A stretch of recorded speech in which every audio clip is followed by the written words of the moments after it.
Looks like Kourtney is still making enemies left, right and centre. As you know, Kourtney has quite the reputation for obsessing over her exes way past the point of concerning. Kourtney claimed that the reason she slanders her exes online is simply to spread awareness about DV situations and share her story to those going through similar experiences.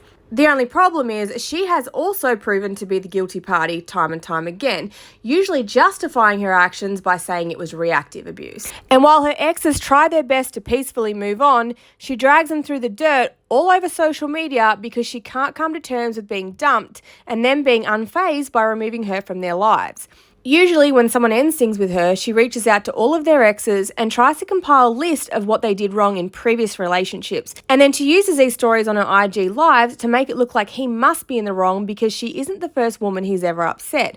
Not to mention, she reaches out to all of the ex's family members to try and give her side and poison her ex's family against them. Could you imagine mentally taking note on anything your partner has confided in you just so that you could use it later to manipulate their family into thinking you had issues? One of the exes she added was Mel's ex-girlfriend, Taylor. Kourtney had reached out to this girl after she heard they broke up, of course pretending to be the concerned party, when in reality she just needed some new ammunition that her followers weren't tired of listening to. They formed a brief friendship, but that ended when Hale broke up with Kourtney and Kourtney tried to paint Hale as being abusive. This girl, knowing Hale's nature, was having none of it and called her out. Fast forward to today and Taylor posted this on her story. Alright, just a quick backstory. 2020, I dated someone and ended up moving 5 hours to live with him. He ended up being super emotionally abusive and mentally abusive. I still stayed. One day I was just tired and left. When I left, his previous girlfriend got in my DMs, all friendly, wanting to cover up a tat that I had matching with him.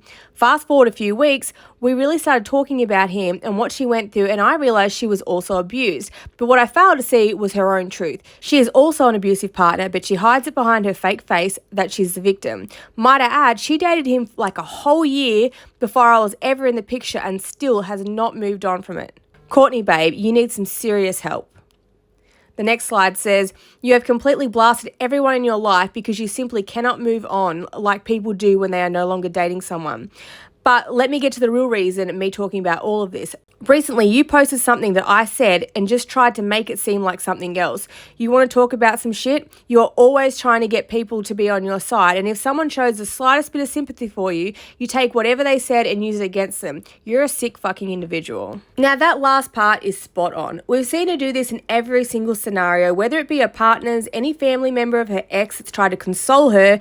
Anything they've said has been used to hurt her ex, basically gaslighting them by saying, well, your family said this about you, so if your family says that, then obviously I'm right. Now, whose family has never ever said anything negative about you in your whole life? Probably none. What she doesn't care about is who she exposes. Even if that person was trying to console her, they had nothing but collateral damage. All that's important to her is trying to hurt her ex as much as possible, which, let's face it, it's probably more harmful to her. When you break up with someone, that part of you that still wants to go back is a part that misses the good times.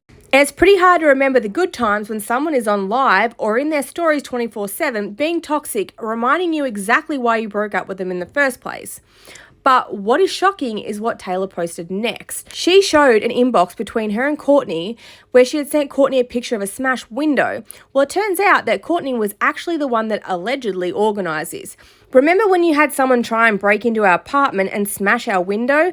I literally asked you about it and you acted like you had no fucking clue. You are the sickest person I have ever met and I can't believe I was your friend for like 2 seconds and believed any fucking thing you said. She then adds, oh, and I know what friend you asked to do that, so come at me, please. And the last slide reads, go get help, and I don't mean therapy twice a week, more like every day. Now, how does it feel to have someone talk about you on Instagram stories? Girl, get a life and move on already. Catch me moving on from this and smoking and eating some pizza.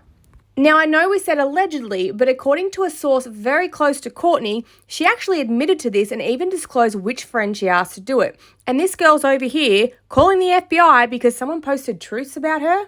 She earlier went on a big rant on Instagram talking about TWT, and we'll save you from the psychobabble, but basically she's over here talking about how big mad we are. Us, big mad. Can we rewind that with a reminder here? You're getting fucking smashed. You're getting obliterated off the fucking internet, you dumb fucking... She talks about how he previously cancelled her and now we're running up her engagements. Not sure how you can run up an engagement on a banned TikTok account, but you're welcome, babe. What did make me cackle was when she added, "You must really want me to be verified." Of course that's what she's fixated on. Everything is about validation through social media. Her whole personality is her 5K followers. But what made me really laugh is the fact that this girl had to use the online presence from the videos of a gossip page to try and get herself verified, because that's literally the only public interest she has. Imagine her sending links to get verified through Instagram, and we know they're all links to TWT videos. I can guarantee you that she's already done this. So please, Courtney, please get verified off the back of a gossip page that you hate so much, because we know you'd never be able to do it off your own back. Oh, and as for that neck rash, you know they sell creams for that, right? If you guys want to see the receipts, come over to TWT 5.0.